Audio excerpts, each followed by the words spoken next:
이게 습도가 괜히 사람 기분만 나쁘게 하는 게 아니고 건강도 좀 해칠 수가 있네요. 역시 뭐든지 적절한 게 제일 좋은 것 같습니다. 네.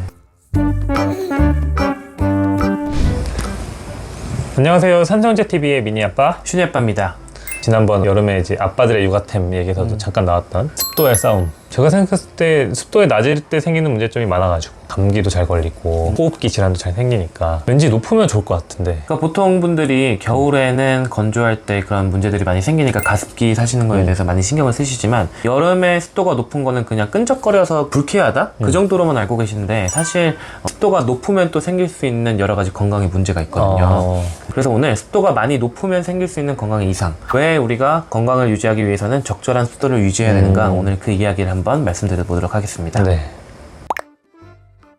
우리가 이제 건조하면 코나 호흡기 쪽에 점막들이 이제 말라가지고 바이러스나 세균의 감염이 취약해지잖아요. 피부도 건조해서 막 가렵고 각질 같은 것도 많이 생기고 아토피나 이런 것들도 이제 습도랑도 좀 연관이 있는 것 같아요. 네. 그래서 가습기를 틀게 되는데, 그러면은 습도가 높으면 호흡기 질환도 안 생기고 피부도 촉촉해지고 좋은 거 아닌가 이런 생각을 문득 하게 되는 때가 있었어요. 어때요, 의학적으로는? 우리의 점막이나 우리 피부가 우리 몸에서 외부의 물질을 막아주는 1차 방어선 역할을 하는데 이게 너무 건조하면 그게 마르면서 문제들이 생기고, 특히 점막 같은 경우는 점액이라는 뭐 콧물 같은 게 나오면서 그걸 지켜주고 있잖아요. 그런 게 다 말라버리면서 방어 기능이 많이 떨어지기 때문에 문제가 생기는데 그래서 습도가 높아지면 건조할 때 생기는 증상들이 나아지는 건 맞아요. 그래서 비염 환자분들이 건조할 때 코 많이 막히시면 습해질 때 좋아진다고들 많이 하셔서 그럼 습도를 막 무조건 막 사우나처럼 막 평소에 하면 안 되냐 이렇게 하시는 분들도 계시는데, 뭐든지 과유불급입니다. 습도도 마찬가지로 너무 높으면 안 좋은 점들이 생겨요. 네. 일단 습도가 한 70% 정도 이상이 되면 공기 중에 눈에 보이지 않는 곰팡이들이 많잖아요. 그런 게 이제 벽에 달라붙어서 곰팡이가 생기기도 하고, 그런 곰팡이 포자들 때문에 알레르기가 생기는데 곰팡이의 증식이 막 늘어나게 돼요. 맞아요. 화장실 같은 데도 보면은 겨울에는 그래도 물이 빨리 마르니까 괜찮은데 여름에는 잘 안 마르니까 곰팡이가 많이 생기는 것 같아요. 네, 맞아요. 그게 똑같이 다른 데서도 적용된다고 생각하시면 되고, 그리고 또 문제는 우리 눈에 또 안 보이는 것들, 진먼지 진드기들. 얘네도 습도가 높을수록 잘 살아요. 그러면 진먼지 진드기에 알러지가 있는 분은 습할 때 더 알러지 증상이 많이 나타나나요? 그럴 수도 있죠. 관리가 잘 안 된다면 그렇게 안 좋아질 수도 있고, 곰팡이 알레르기 때문에 비염이 있으신 분들도 그게 더 안 좋아질 수도 있고, 천식 있는 분들도 오히려 안 좋아질 수도 있어요. 이렇게 호흡기 관련, 알레르기 관련된 문제뿐만이 아니라 피부에도 오히려 습도가 높은 게 안 좋을 수도 있거든요. 예를 들면 우리 땀띠 나는 거, 그것도 습도랑 관련이 있고요. 그러네. 그리고 저희가 간찰진이라고 부르는 게 있는데, 이름 되게 어렵죠. 우리 이런 접히는 부분 있잖아요. 습하고 땀 많이 날 때 이 부분에 염증 생기잖아요. 이게 간찰진이라고 부르는 병인데, 그것도 습도가 높으면 잘 생깁니다. 맞아요. 이거는 성인들도 잘 생겨요. 네, 아기들 같은 경우는 기저귀 허리 닿는 부분이나 미셸린 타이어 애들 보면은 이 피부 접히는 이 사이에 염증이 생기기도 하고요. 그리고 기저귀 발진 자체도 또 많이 생겨요. 그러겠네요. 네, 그래서 이렇게 습도가 높으면 피부에도 안 좋은 영향을 끼칠 수가 있습니다. 또 아이들은 특히 이제 땀띠가 또 잘 생기는 것 같아요. 맞아요. 근데 땀띠가 왜 생기는 건가요? 아까 말씀드린 간찰진이랑 땀띠는 좀 다른 거거든요. 그래서 이거를 많이 혼동을 하시고 다 땀띠라고 생각을 하시는데, 땀띠는 땀샘에 염증이 생기는 거라고 생각하시면 돼요. 이게 땀샘에서 땀이 뽕뽕뽕 더우면 잘 나와야 되는데 그게 원활하게 되지 않으면 땀이 막 나오려고 하다 못 나오니까 염증이 생기는 거라고 이해하시면 되고, 특히 아이들은 땀샘의 밀도가 높고 땀도 많이 흘리면서 열도 막 방출을 많이 하거든요. 그렇기 때문에 땀띠가 오히려 더 잘 생길 수 있어요. 땀띠가 잘 생기는 환경 중에 습열, 그러니까 습도가 높고 뜨거울 때 잘 생긴다고 되어 있습니다. 네, 그러면은 잘 때 이제 땀을 어쩔 수 없이 흘린다면은 선풍기 같은 걸 좀 틀어가지고 땀을 좀 빨리 말려주고, 그리고 이불도 이제 땀 흡수 잘하는 면재질인 거, 옷도 그런 거 입는 게 중요한데, 결국은 땀띠는 땀이 나는 걸 빨리빨리 흡수해주고, 더울 때는 잘 닦아주고, 그 닦은 물이 남아있으면 또 습하니까 또 안 되잖아요. 그래서 또 잘 말려주는 게 더 중요합니다. 그래서 이런 것들이 중요하고. 근데 또 생긴 건 어떻게 해요, 그러면? 이미 생겼을 때는 저희가 병원에서 처방을 해드리는 거는 주로 항히스타민제예요. 그러니까 간지러운 거를 조금 막아주는 거, 그리고 결국은 잘 씻겨주고 잘 말려주고, 그리고 처방받은 연고를 발라주고, 이런 게 도움이 되고요. 뭐 여러 가지 피부 염증에 도움이 된다는 연고들 있잖아요. 그런 거 바르는 것도 도움이 됩니다. 그런데 한 가지 주의하셔야 될 거는 파우더 제품은 조금 조심하셔야 돼요. 우리 그런 거 많이 썼잖아요. 옛날 베이비 파우더 엉덩이 톡톡 해주고 했는데, 그런 것들이 오히려 땀샘을 막아가지고 땀띠를 더 악화시킬 수가 있어요. 그래서 땀띠에는 파우더 제품을 좀 조심을 하셔야 됩니다. 그리고 가장 근본적인 예방법은 아이들이 너무 덥고 너무 습한 곳에 가지 않게 하는 게 더 중요하겠죠. 네. 그러면 결국에는 우리나라처럼 이제 여름에 습도가 높은 지역에서는 습도 조절하는 게 되게 중요하겠네요.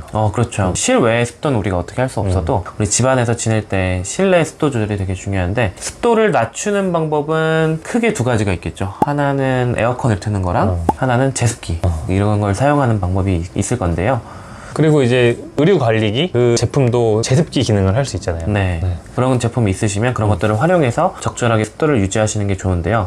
근데 이 에어컨 같은 경우는 성인들만 있을 경우에는 계속 오랫동안 틀기도 하는데 아이들이 또 좀 추울까봐 길게 잘 못 틀겠어요. 네, 맞아요. 실내에서 활동할 때 오히려 긴팔 긴바지를 입고 에어컨을 잘 트는 것도 방법이 될 수 있고, 그래도 너무 오래 틀면은 냉방병이나 뭐 감기 같은 데 걸리기 쉽거든요. 그래서 이런 것들 때문에 어차피 에어컨을 너무 세게 오래 틀어둘 수가 없고, 지난번 영상에서 저희가 강조를 했던 게 밀폐된 공간에 계속 있으면 그것도 몸에 안 좋잖아요. 맞아요. 네. 미세먼지도 많고 여러 가지 화학물질들이 네. 나올 수 있기 때문에 에어컨을 트시면서도 중간중간 환기를 좀 시켜주는 게 네. 건강관리에 좋겠습니다. 물론 전기 연비에는 안 좋겠지만 건강관리에 좋을 거예요. 그렇죠. 이제 건강은 돈으로 우리가 어떻게 할 수가 없는 거니까 이 밀폐된 공간에서 나오는 방사선 같은 것도 있잖아요. 라돈 그렇죠. 같은 것들. 네. 그래서 이거는 꼭 여름뿐만 아니고 겨울이나 이럴 때도 정기적으로 환기를 하는 게 굉장히 중요한 것 같습니다.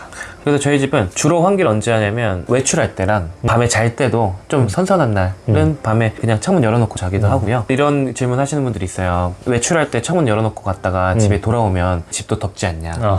그러니까 에어컨을 틀어놓거나 아니면은 집에 들어와서 에어컨을 세게 트시는 분들이 있는데 특히 뭐 어른들도 그렇지만 애들도 그냥 샤워를 시키고 맞아. 씻겨요, 그냥. 예, 식히는 동안 에어컨을 살짝만 틀어놔요. 그러면은 샤워하면서 체온이 떨어지니까 약한 냉방에 노출이 돼도 애들은 충분히 시원한, 시원하겠네. 그렇게 건강관리를 하는 방법도 있습니다. 네. 에어컨을 사용할 때 냉방병이나 감기 조심해야 된다고 말씀드렸잖아요. 근데 이거는 주로 온도가 급격한 변화가 있거나 아니면 차가운 온도를 너무 오래 노출될 때 생기거든요. 그래서 씻고 약한 냉방을 노출을 시키는 게 이런 감기나 냉방병 예방하는 데 중요하겠습니다. 네. 근데 에어컨은 제일 귀찮은 것 중에 하나가 청소. 맞아요. 청소도 진짜 잘해야죠. 맞아. 그걸 열어보면 아내가 그쵸. 네. 먼지가 엄청 많죠. 네, 그래서 청소 안 하면 곰팡이도 생기고. 사실 가장 이상적인 거는 에어컨을 사용하는 시즌이 끝나고 한번 청소하고 그 다음에 봄에 한 번 더 하는 게 가장 이상적이겠지만 저는 개인적으로 봄철에 이사를 했잖아요. 그래서 이사 오면서 그때 에어컨 청소 업체를 불렀어요. 그래서 이사하면서 또 먼지도 많이 막 쌓이고 그래가지고 봄철에 에어컨 청소 잘 하시는 것도 방법이고, 아니면은 가을에 청소한 다음에 망을 잘 씌워놓으셔서 먼지가 들어가는 거를 방지하시는 것도 중요한데, 어쨌든 중요한 건 청소를 해야 된다. 네. 그 차량에서도 에어컨 관리하는 게 되게 중요하잖아요. 맞아요. 차량 같은 경우는 에어컨을 틀면 차량 안에 있는 공기를 다시 빨아들여서 시원하게 만들어서 뱉어주는, 그래서 차량에 먼지가 없는 게 되게 중요하대요. 실내 청소를 좀 잘 해야 되고, 에어컨을 끄고 나서 아직 차가워져 있는 이제 냉각기에 습기가 차가지고 곰팡이가 생기는 경우가 많아가지고 시동을 끄기 한 2, 3분 전에는 외부 환기로 바꿔가지고 냉각기에 습기가 안 차도록 관리를 잘 하시는 게 좋다고 하더라고요. 네. 그래서 주차장 들어갈 때 에어컨을 끄면 주차하는 시간 동안 건조가 맞아요. 돼서 네. 유지가 잘 된다라고 하더라고요. 그리고 에어컨 필터를 잘 바꿔주는 것도 네. 중요하겠네요. 그거는 우리 엔진오일 교환할 때 보통 많이 하니까, 또 요즘에 그런 필터 같은 것 중에서도 미세먼지 같은 거 잘 걸러주는 필터들도 많이 있어서 그런 걸로 잘 교체하시면 될 것 같습니다. 근데 깜빡하고 에어컨을 트셨는데 시큼한 냄새가 난다? 그거는 이미 엄청 더러워져 있는 거니까 관리를 지금이라도 들어가셔야 돼요. 네. 이제 제습기라는 것도 있잖아요. 네. 제습기는 이제 에어컨이랑 좀 다르게 시원한 바람이 나오진 않고 그냥 습도만 제거해 주는 건데, 이게 좀 뜨거워져요, 오히려. 그렇구나. 그래서 더운 날 이제 문 닫아놓고 쓰기는 좀 적절하지는 않아서 저 같은 경우는 좀 작은 제습기를 사가지고 화장실용으로 사용을 하고 있습니다. 제습기 사용할 때 주의할 점은 거기 물바지가 있잖아요. 그래서 거기 받아져 있는 물이 너무 오래 방치되면 그 안에서 균이 또 증식할 수 있기 때문에 그 물통을 자주자주 버려주시는 것도 건강관리에 중요하겠네요. 네. 높은 습도에서 피부에 질환이 생기는 것도 예방을 해야 되는데, 아까 땀띠 설명드릴 때 잠깐 말씀을 드렸지만 피부가 너무 습하지 않게 또 관리하는 것도 중요하거든요. 땀이 났을 때 그때그때 좀 잘 말려줄 수 있게 부채를 들고 다니시던가 손선풍기 같은 거, 네. 땀에 너무 오랫동안 노출되지 않도록 해주는 게 중요하겠네요. 네, 그러면 또 체온도 날아가니까 애들이 더운 것도 많이 호전될 수 있고요. 그리고 옷을 고르실 때도 통풍이 잘 되는 옷으로, 그리고 땀 흡수를 잘하는 면재질을 입으라고 하더라고요. 그래서 땀 흡수를 잘하는 재질, 그리고 통풍이 잘 되는 재질의 옷을 고르시는 것도 되게 중요합니다.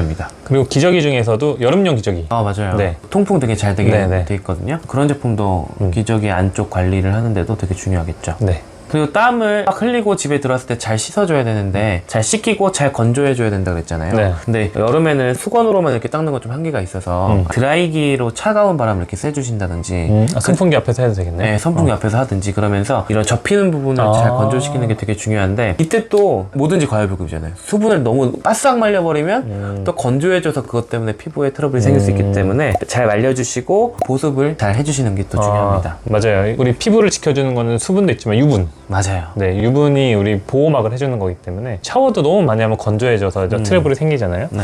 그래서 이제 샤워하고 날씨가 덥고 습하지만 로션을 잘 발라줘가지고 그 유분을 유지하는 게 피부 건강을 지키는 데 되게 좋다고 하더라고요. 우리도 사실 세수를 막 폼클렌징으로 하고 아무리 습해도 로션 물기 말리면 네. 건조해지잖아요. 맞아요. 피부가. 약간 갈라지는 느낌 들어요. 네, 그게 결국 유분 때문이기 때문에 아이들 피부도 똑같이 그 유분 유지를 위해서 로션을 잘 발라주시는 게 좋겠어요. 네. 그럼에도 아이들 피부가 트러블이 생길 수 있기 때문에 아까 말씀드린 땀띠나 뭐 간찰진 아니면은 기저귀 발진도 생길 수가 있고요. 그런 모든 경우에는 심하면 병원에서 처방받아서 바르는 방법도 있지만 집에 있는 보습 잘 되는 뭐 바세린이라든지 아니면은 징크 성분이 들어가 있는 연고 있어요. 그런 게 보호막 역할을 해주기 때문에 좀 도움이 될 수 있고 결국 가장 중요한 거는 시원하고 청결하고 적절히 잘 마른 피부. 열심히 잘 놀고 땀이 많이 났으면 잘 씻겨주고 물기 잘 말려주고 로션 적절히 발라주고 그리고 잘 때 땀을 잘 흡수하는 옷을 입혀서 선풍기 바람 같은 걸 적절히 씌워주면서 자고 네, 그렇죠. 네, 그렇게 하면 되겠네요.